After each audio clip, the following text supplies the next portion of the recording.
श्री द्वारका में भगवान गोपी परिषद में बैठे हैं। द्वारका में भगवान के ब्रजवासी सखा भी हैं, सभी गोपीजन हैं, श्री किशोरी जी हैं और स्वयं श्री कृष्ण हैं,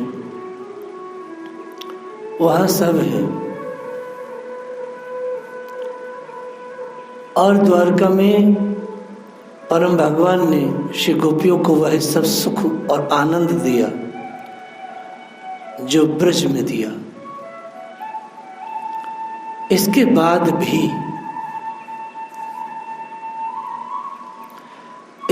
भी राधा रानी से श्री कृष्ण कहते हैं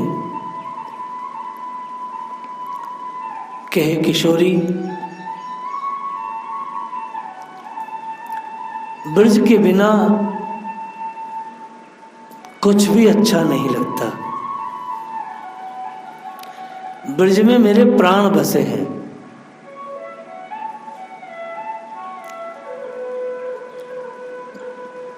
यहां वो बात फेल हो जाती है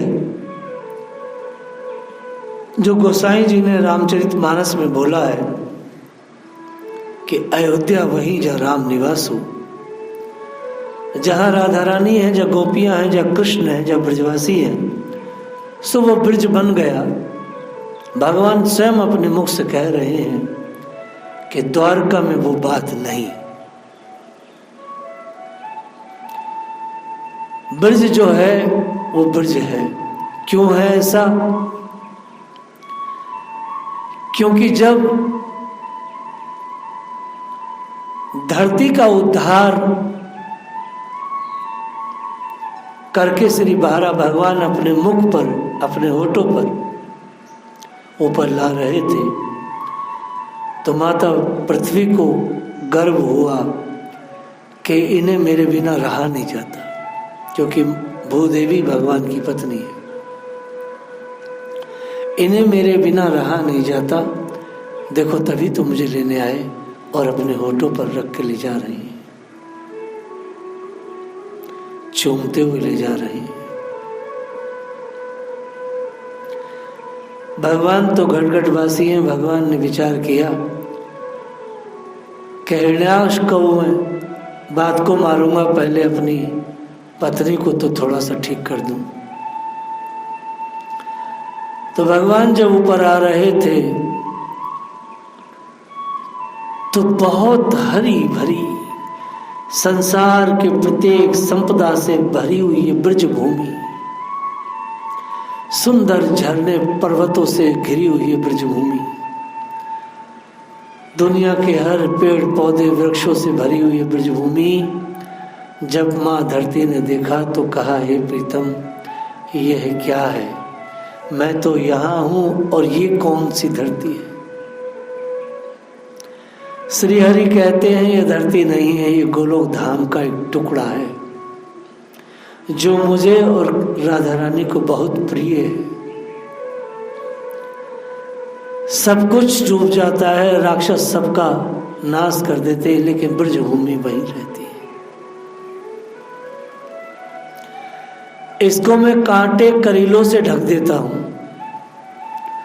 जो वास्तविक स्वरूप है वो वहीं रहता है। भगवान कांटे करीलों से इसे आच्छादित कर देते हैं, ऐसा लगता है यहाँ कुछ नहीं है।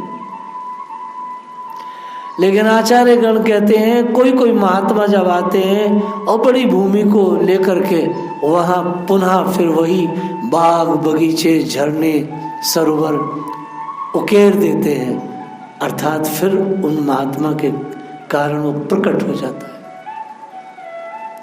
जैसे परम पूज्य प्रातःस्मरणीय रमेश बाबा जी महाराज ने 1.25 लाख गायों की जो गौशाला और धोने कुंड में जिन गायों का दूध इकट्ठा होता है कुंड में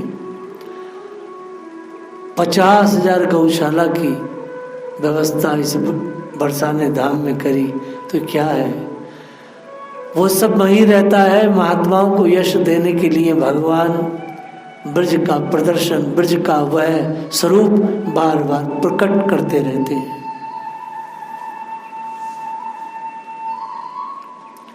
तो ये बात फेल है। संसार में आप कहीं चले जाएं, ब्रजवासी भी जम जाए, कहीं दुनिया में ब्रज का आदमी जम जाए, लेकिन कहता ब्रज तो भाई ब्रज है। क्योंकि द्वारका की भूमि अलग है, ब्रज की भूमि अलग है।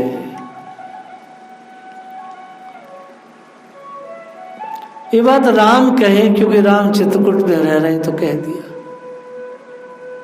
लेकिन साहब श्री कृष्ण कहते ब्रज जैसा कोई नहीं। भगवान ब्रज के बिना नहीं रहते, सब कुछ कर रहे हैं लेकिन ब्रज नहीं है। श्री किशोरी जी भी कहती है, हे प्रीतम यहां वो रस नहीं है। वो कहती है आप हैं, सब है, लेकिन वो रस नहीं है। क्या भगवान ब्रज को वहां बुला सकते हैं? नहीं, ब्रज तो वही रहता है जहां रखा है। श्री किशोरी यमुना जी को भी आह्वान कर ले तब भी ब्रज तो वही रहेगा। भगवान मानो प्राचीन दिनों की, पुराने दिनों की लीला कर्मों का रिवीजन कर रहे हैं।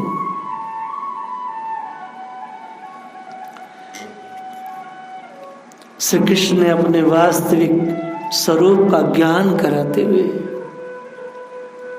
श्री गोपियों से कहा है, हे गोपीजनों, मैं अपने भक्तों के लिए बार बार अवतार ग्रहण करता हूं।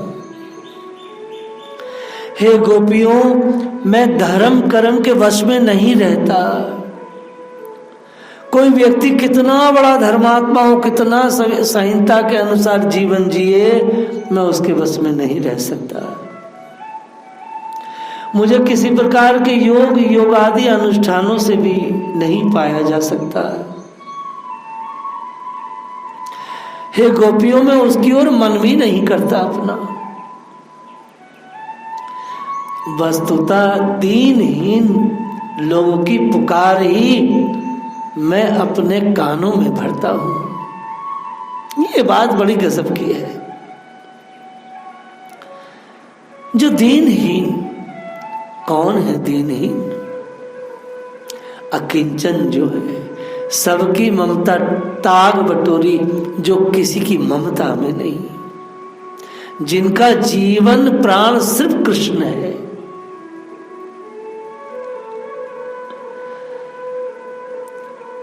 मैं उनकी सहायता हमेशा करता हूं। गोपियों, तुमने खुद देखा भी है, भगवान ये सब द्वारका में कह रहे हैं।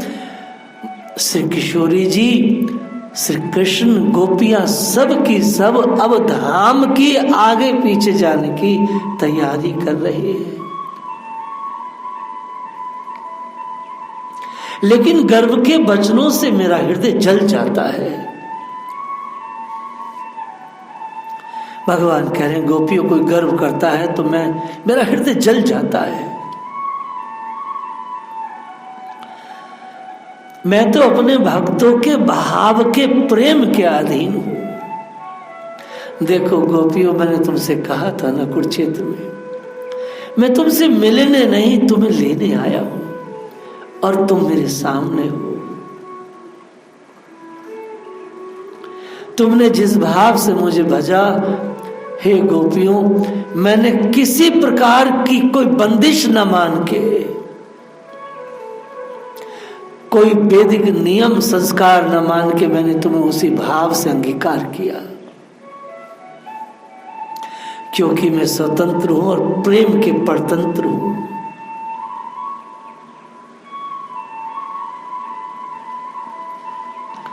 हे गोपियों, तुमने स्वयं मेरे जीवन में देखा 100 साल मैं संसार की किसी शक्ति, देवी देवता या आपदा से जरा भी नहीं डरता हूं। तुमने देखा ना मैंने गिरिराज को कैसे उठाया। हे गोपियों, तुमने देखा ना मैंने अग्नि को कैसे पिया। मैं किसी से भयभीत नहीं होता, ये सब चीजें मेरे अधीन है। मैं ही सूक्ष्म हूं और मैं ही विराट हो जाता हूं। ब्रह्मा से लेके कीट पतंग तक में व्याप्त हूं। गोपियों,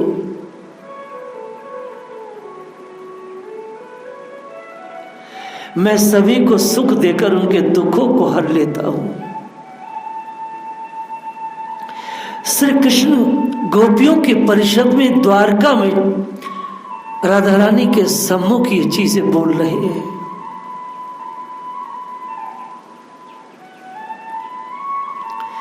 राधा रानी से कह रहे हैं, मैंने हे किशोरी सदैव प्रेम प्रीति का आदर हर पल निभाया है। हे गोपियों, प्रेम प्रीति का आदर तो मैंने इतना किया है, तुम तो मेरी प्राण स्वरूपा हो। मैं तो पशु और पक्षियों के प्रति भी प्रीति निभाता हूं। सारा जगत जानता है पशुओं के साथ भी मैंने प्रीति निभाई है।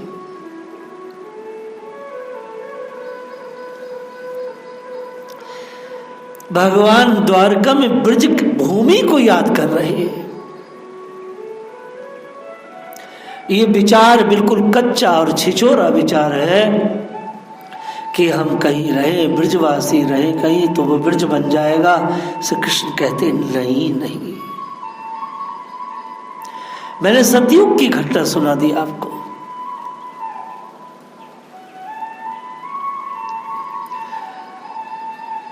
मैं पशु पक्षियों तक से प्रीति निभाता हूं, तुम तो मेरी अपनी हो। मनुष्य गोपियां पूछ रही हूं, कौन से पक्षी से आपने प्रीति निभाई? तो भगवान ने कहा, मैंने जटायु से। पक्षी शवों को खाता है, मैंने उससे प्रीति निभाई। हाथी अत्यंत कामी होता है, मैंने गजेंद्र से प्रीति निभाई। श्री कृष्ण ये सब चीजें द्वारका में कह रहे हैं। भगवान अपने समस्त जीवन के कार्यकलापों का अवलोकन कर रहे हैं और कर ही नहीं रहे हैं, अवलोकन करते हुए उसको बोल भी रहे हैं। श्री कृष्ण स्वयं अपनी कथा को कह रहे हैं।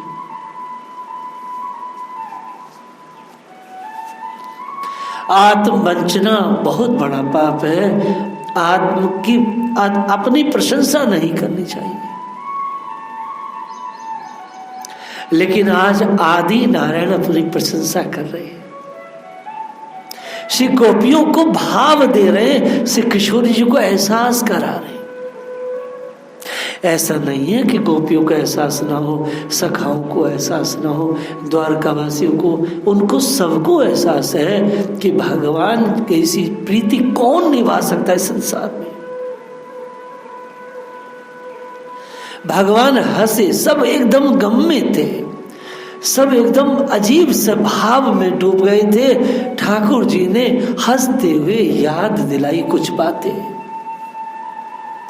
बात तो हंसी ठिठोली की थी, लेकिन जैसे कि मैं आप लोगों से कहता हूं कि भगवान का हास्य भी सत्य से पूर्ण होता है। साधु संत अगर हास्य करते हैं तो सत्य से पूर्ण करते हैं। आप लोगों को मेरे द्वारा अनुभव होगा। श्री कृष्ण ने कहा बातों ही बातों में,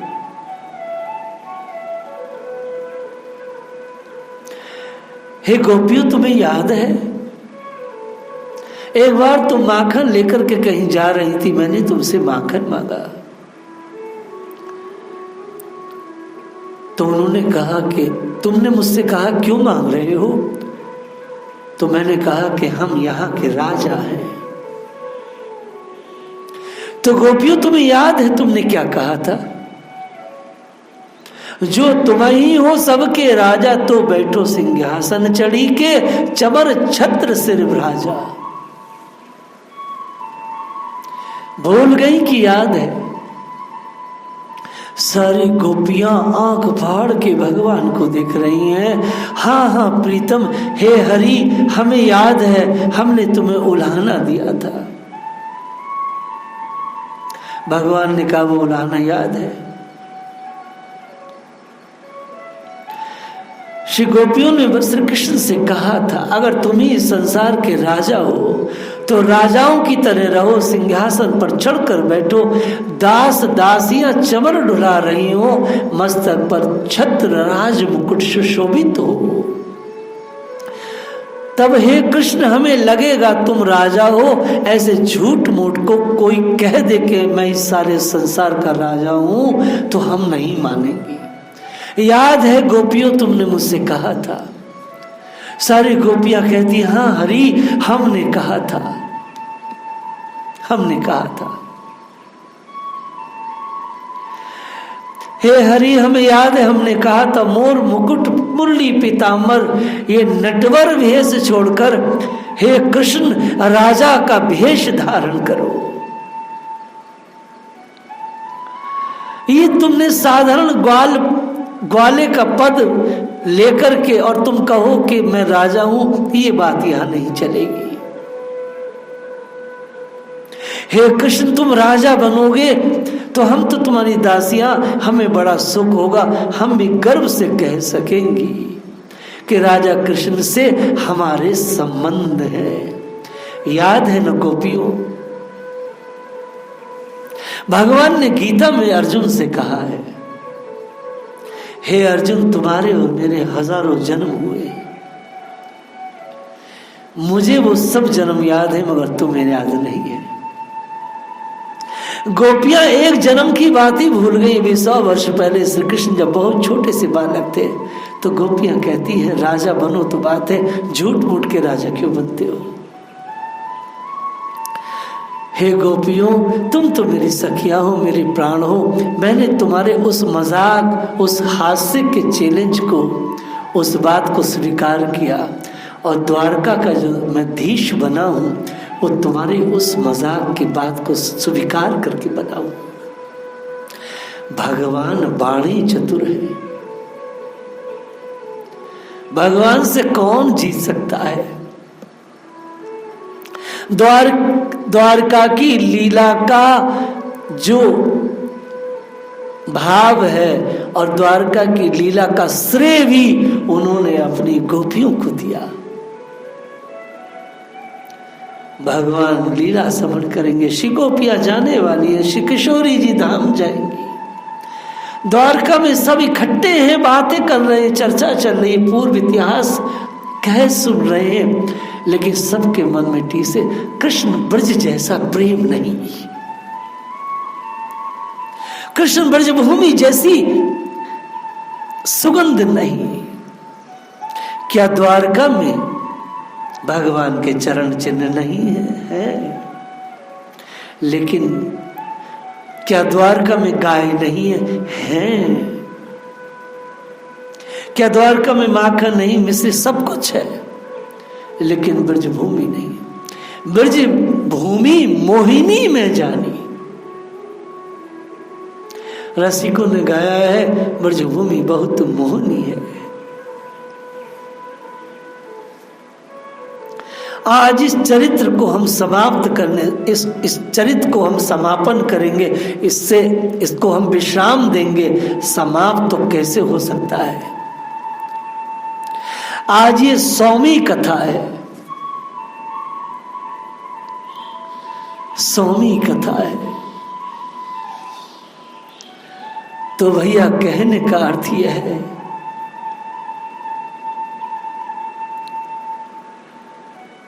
कि ब्रज भूमि जैसा संसार में कहीं नहीं।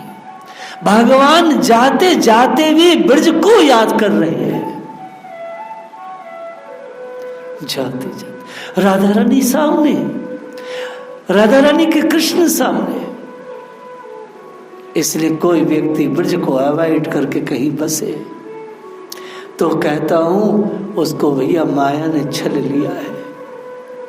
जब श्री कृष्ण पछताते हैं, राधा रानी पछताती हैं, ब्रजवासी पछता रहे हैं ब्रज छोड़ के, तो कौन महात्मा ब्रज छोड़ के सुख पाएगा, आनंद पाएगा? यह तो बस मृग माचिका जैसा भाव है।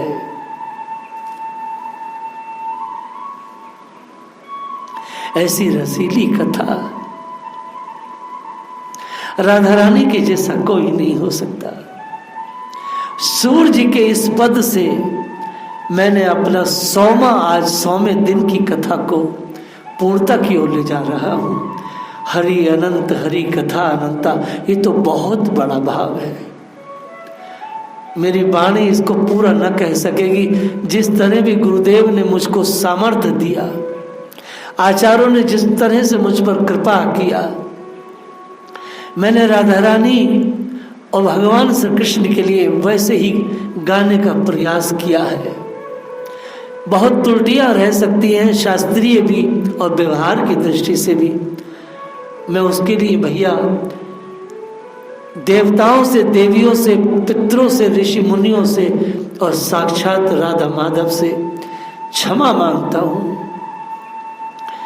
क्योंकि पूर्ण तो कोई भगवान की कथा को न कह पाएगा। इन 100 दिनों की कथा में जो कुछ भी गलती कुछ हुई हो तो भगवान और लाडली सरकार मुझे क्षमा करे, क्षमा करे प्रभु। मुझे जैसे भी मुझे आपने बुद्धि दी, उस तरह से मैंने आपके चरित्र को गाने का प्रयास किया है। कई बार तो ऐसा लगा कि आपके चरित्र को मैं कलंकित कर रहा हूँ, बुरा गा रहा हूँ, कुभाव से गा रहा हूँ, अच्छा नहीं गा पा रहा, शायद आप नाराज न हो जाए। लेकिन आप लगातार मुझे भाव दे रहे थे और प्रभु में उत्साह से गा रहा था। जय श्री राधे।